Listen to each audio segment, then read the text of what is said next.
देवावितं नमं संते जसद्धम्मेशाया माणो दुनिया के चराचर जीवों पर कर्मों ने जाल बिछाया।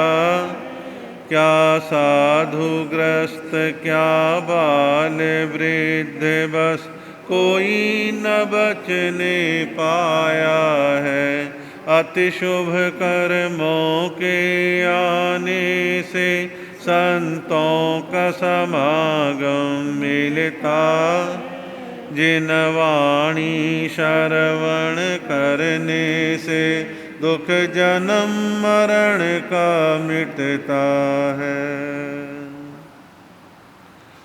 अहिंसा एवं करुणा के अवतार श्रमण भगवान महावीर के पवन पुनीत चरणों में सादर कोटि कोटि वंदन अभिनंदन। ध्यान योगी युग प्रधानाचार्य पूज्य श्री शिव मुनि जी महाराज साहब, संघ गौरव उप प्रवर्तक परम सेवा भावी पूज्य गुरुदेव श्री प्रेम सुख जी महाराज साहब, पंडित रत्न ज्ञान योगी उपाध्याय परवर श्रद्धेय श्री रमेश मुनि जी महाराज साहब के पावन पुनीत चरणों में सादर कोटि कोटि वंदन अभिनंदन।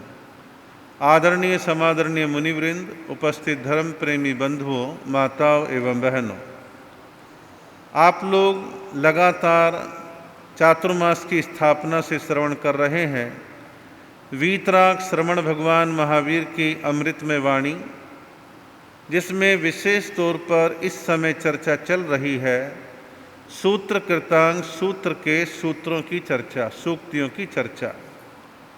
उसमें आगे कन्या सूत्र के माध्यम से कहा है दुखेण पुट्ठे धुय्यमाय इज्जा, जिसका अर्थ अभिप्राय है दुख आ जाने पर भी मन पर संयम रखना चाहिए।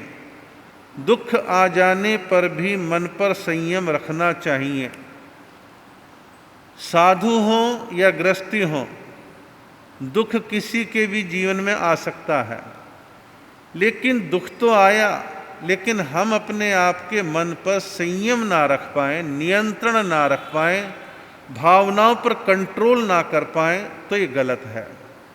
हमारे को ऐसे दुख के क्षणों में अपने आप पर संयम रखना आना चाहिए, अपनी भावनाओं को काबू में करना आना चाहिए। इंग्लिश में कहते हैं टिट फॉर टैट, जैसे को तैसा। ये वो लोग करते हैं जिनमें संयम नहीं है। किसी ने आपके साथ बद व्यवहार कर दिया, आप भी इतने गुस्से में आपने उससे ज़्यादा कर दिया। प्रतिशोध की भावना मन में आ जाती है, लेकिन आनी नहीं चाहिए। आ गई है तो उसे इम्प्लीमेंट मत होने दो, भावनाओं को वहीं कुचल दो, वहीं रोक दो, नहीं तो आग बढ़ेगी, समस्या बढ़ेगी। अब देखिए, मान लो आपका हमारा किसी का भी अत्यंत प्रिय व्यक्ति दुनिया छोड़ के चला गया, तो क्या हम इतने बेचैन, परेशान या असंयमित हो जाएं कि हम डिप्रेशन में आ जाएं, हर बात बात पर रोने लग जाएं और कहें कि अब तो मेरा जीना बेकार है, मर जाने की इच्छा करती है?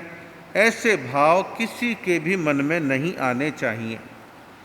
अब एक संत है, मान लो उनके गुरु, मान लो गुरु भाई, मान लो शिष्य, वो अचानक दुनिया से चले गए, तो क्या बाद वाले रोते रहें, झींकते रहें? ये माने उसका आयुष्कर्म इतना ही था, हमारा और उसके अब वियोग आने का समय आ गया था, और आयुष्कर्म के आगे हम क्या कर सकते हैं? अपने आप पर ज्ञानपूर्वक नियंत्रण करने का मादा हर व्यक्ति के अंदर होना चाहिए।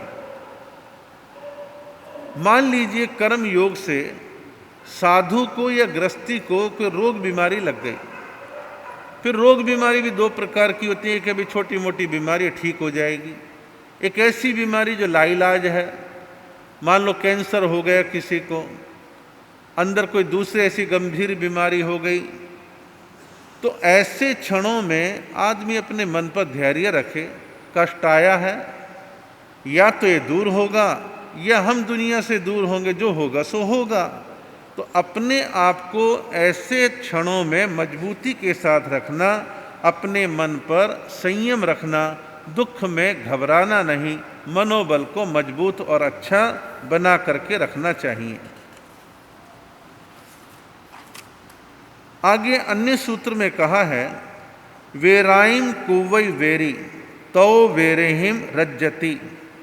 इसका अर्थ अभिप्राय है, वैर वृत्ति वाला व्यक्ति जब देखो तब वैर ही करता रहता है। वह एक के बाद एक किए जाने वाले वैर को बढ़ाते रहने में ही रस लेता है। यह बात वैर विरोध की है। तो वैर वृत्ति वाला व्यक्ति जब देखो तो वैर करता रहता है, ये भी एक वृत्ति होती है। आम आदमी जल्दी जल्दी वैर नहीं पालता या बदले की भावना नहीं रखता, लेकिन कुछ लोग ऐसे जुनूनी होते हैं, वो वैर की वृत्ति वाले होते हैं। जब देखो तब देखो जिस मर्जी से वैर विरोध ठानने के लिए तैयार रहते हैं। कोई मौका मिलना चाहिए कि हम भिड़ जाएं, लड़ जाएं, और प्रतिशोध की भावना से वो भर जाते हैं। फिर कहा है, वह एक के बाद एक किए जाने वाले वैर को बढ़ाते रहने में ही रस लेता है। हमारे यहाँ जैन कहानियों में, जैन उपन्यासों में अनेक भवों के वैर विरोध की कहानियाँ भरी पड़ी हैं। फला जीव ने उस भव में ऐसा किया, उसने वैर बांधा, फिर अगले भव में ऐसा कर दिया, फिर तीसरे भव में यूं, चौथे में यूं। इस प्रकार के कथा कहानी किस्से खूब देखने में आते हैं। हमने अपने बचपन में भी देखा और आज भी सब चीज़ चलती है, जिसे हम बोलते हैं आज की भाषा में गैंगवार। गैंगवार में क्या होता है, इस गैंग ने उस गैंग के एक को मार दिया, अब उस वाले गैंग ने बी वाले ग्रुप के अंदर बी वाले को मार दिया, फिर बी वाले प्लान करते हैं, फिर ए वाले को फिर मार देते हैं, फिर इधर का इधर का इधर का, मरते रहते हैं। कभी कभी गैंग ही निपट जाते हैं ऐसे वैर विरोध में। इससे वैर ही बढ़ता है। आप लोगों ने चंबल के डाकुओं का नाम सुना होगा।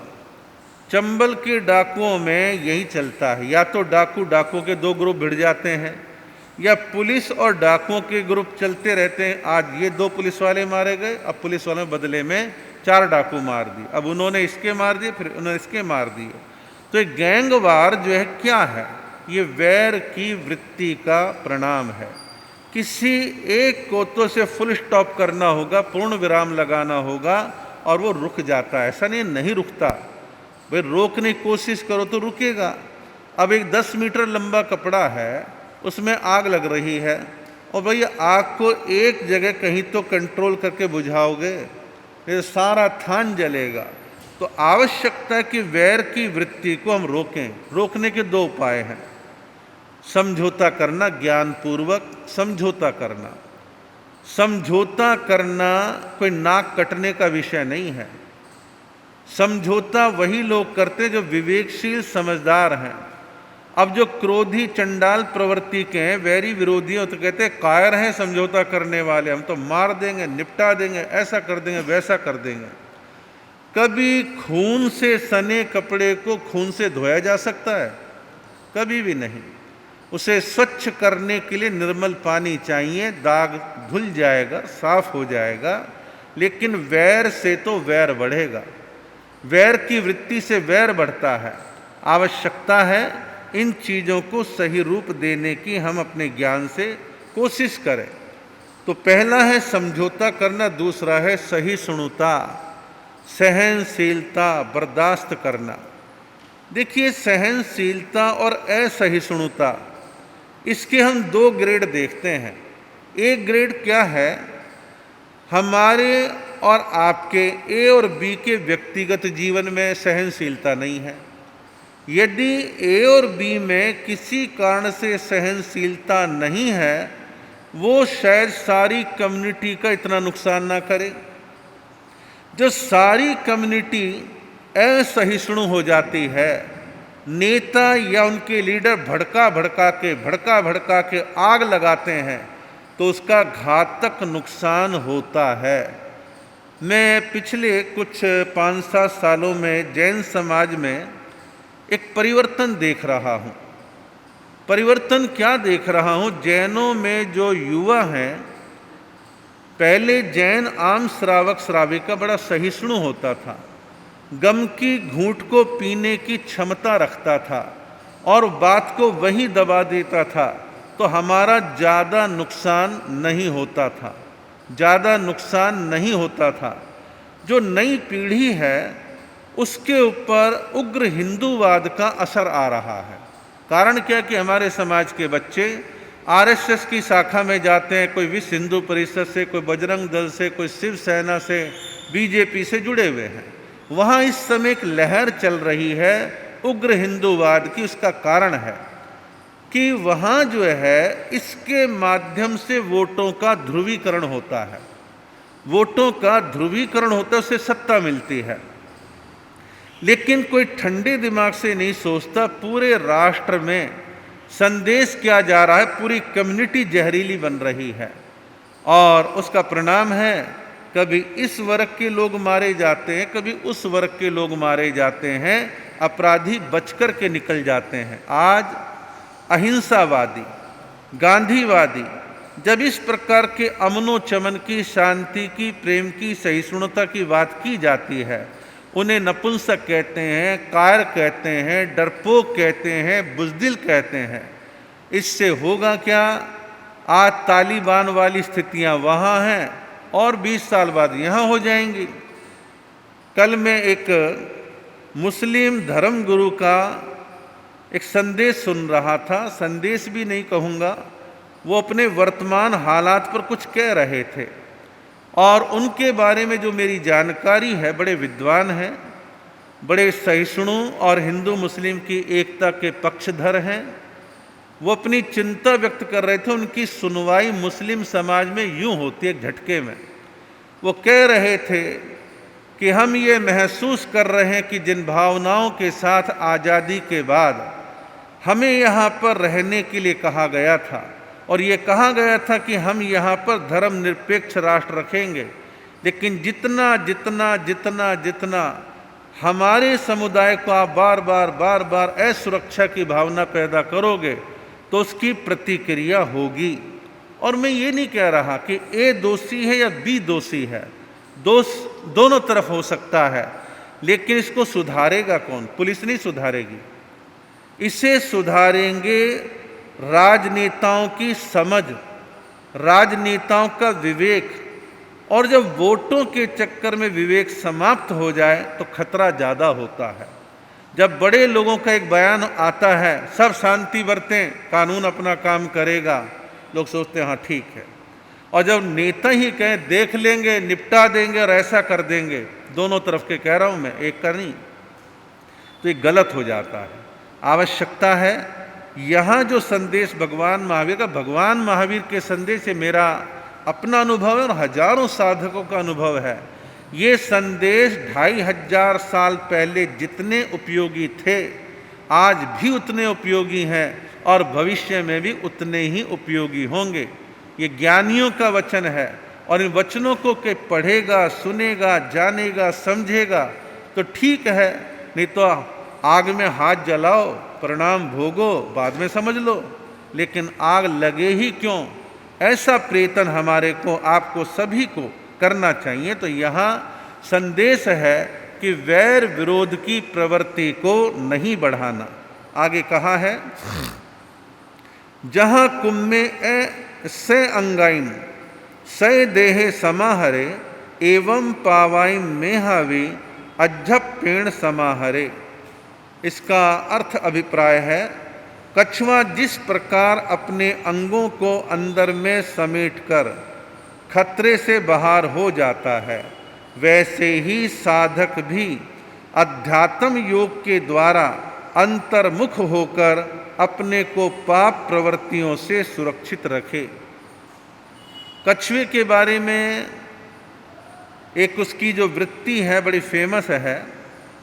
जब कछुआ ये देख लेता है कि कुत्ते आ रहे हैं, सियार आ रहे हैं मुझे खाने के लिए, दूसरे जीव जंतु आ रहे हैं तो गर्दन और दो चारों टांगों को अंदर समेट लेता है, फोल्ड कर लेता है। ऊपर का जो हिस्सा है उसका बड़ा कठोर होता है। अब कठोर पर आकर के सूंघते हैं, पंजा मारते हैं, उसमें कोई हलन चलन नहीं होती। जब हलन चलन नहीं होती तो कुत्ता या सियार या अन्य कोई जीव जंतु सोचता है मरे समान है, हलन चले नहीं, क्यों यहाँ पे माथा मारा, चलो यहाँ से।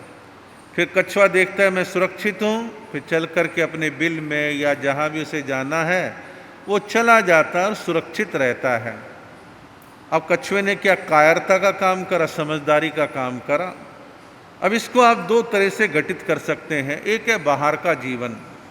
बाहर के जीवन में आपने शांति बरती, अपने गुस्से को काबू में रखा, अपने को समेट के रखा, बला आई टल गई, शांति रही, यही सहिष्णुता है। और आपने कहा मैं देख लूँगा तेरे को, ये है और वो है, या तो वो निपटेगा या आप निपटेंगे। दोनों में से दोनों के सिर फूट सकते हैं, कोई मर सकता है, कुछ भी हो सकता है। तो इस प्रकार की जो प्रवृत्ति है, तो ये एक प्रतीक कह करके कहा है, समझाने की दृष्टि से कहा है। हम भी अपने अध्यात्म योग बड़ा सुंदर शब्द है। अध्यात्म योग बड़ा सुंदर शब्द है। और अध्यात्म योग को हिंदू, मुस्लिम, सिख, ईसाई, जैन, बौद्ध, पारसी मानव मात्र अपना सकता है। धर्म को ना मानने वाला भी अपना सकता है, नास्तिक भी अपना सकता है। आचार्य श्री तुलसी ने दक्षिण भारत की यात्रा में एक बार कहा था पत्रकारों के सामने कि मैंने सुना था कि कम्युनिस्ट लोग नास्तिक होते हैं, आत्मा को नहीं मानते, कर्म को नहीं मानते, स्वर्ग नरक मोक्ष को नहीं मानते। तो आचार्य तुलसी ने कहा कदाचित नहीं मानते होंगे, लेकिन वो भी ये मानते क्रोध नहीं करना, मान नहीं करना, माया नहीं करना, लोभ नहीं करना, राग नहीं करना, द्वेष नहीं करना, ईर्ष्या नहीं करनी, यही तो अध्यात्म योग है। इस अध्यात्म योग के द्वारा हम ये कहें भाई ये केवल जैनों के लिए है, नहीं, ये मानव मात्र के लिए है, जो अपनाएगा उसके लिए है।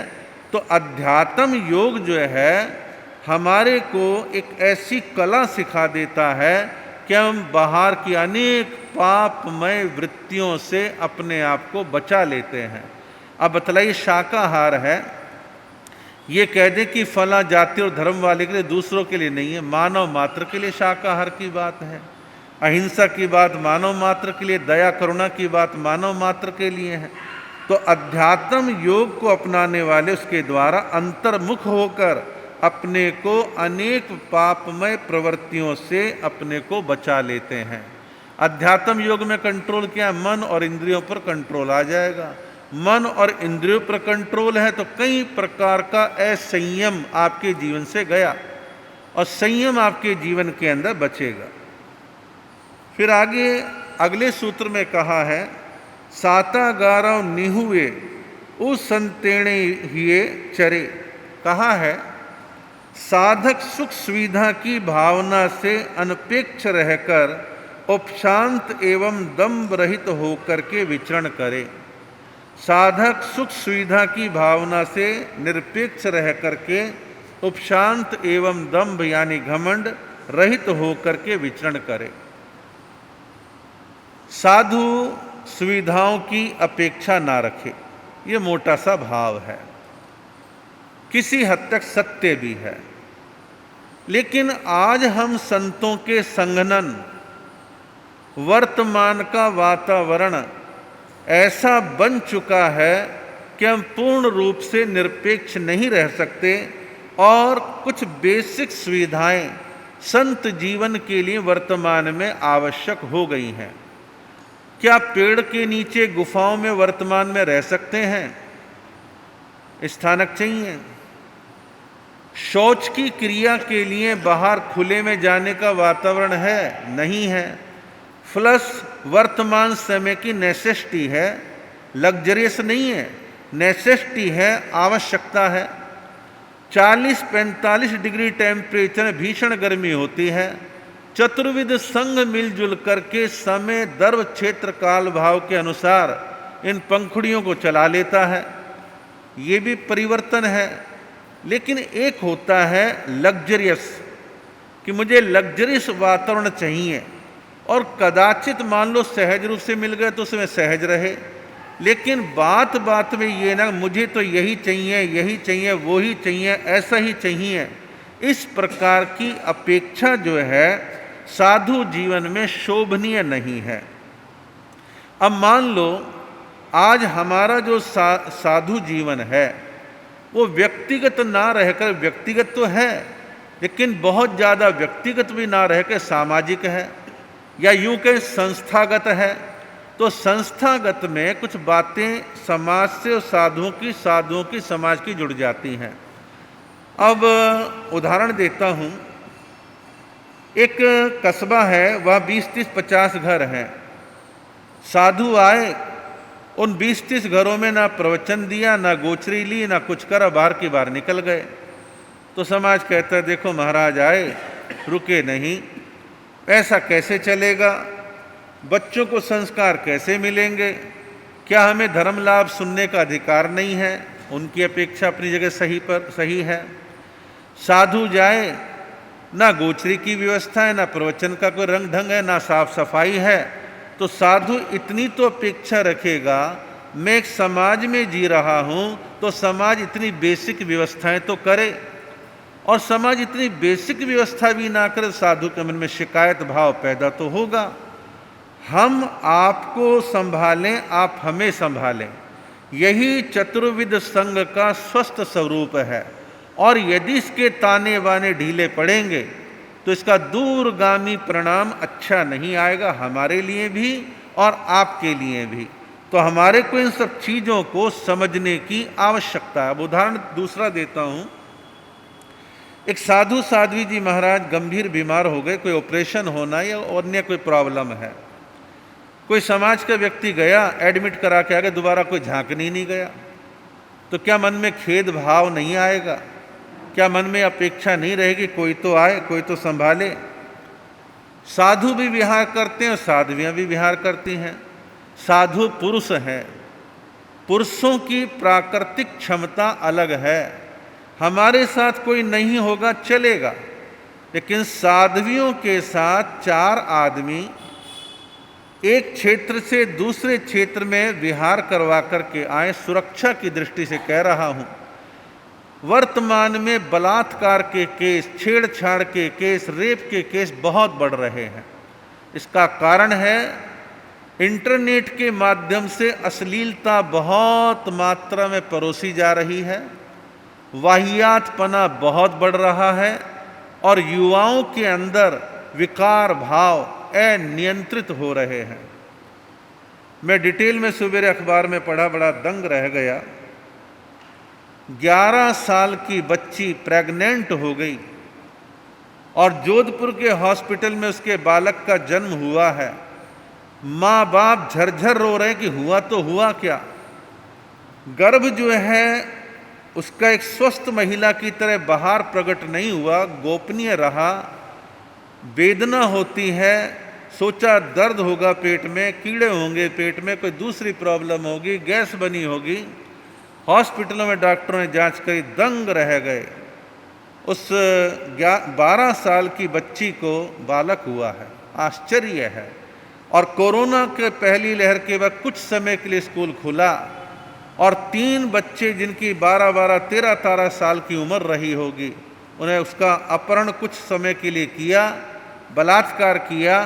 उनको भी नादानों को नहीं पता कि ऐसा कुछ हो जाएगा, लेकिन जो चित्र देख रखे थे, परिणाम क्या निकला, वो बच्चे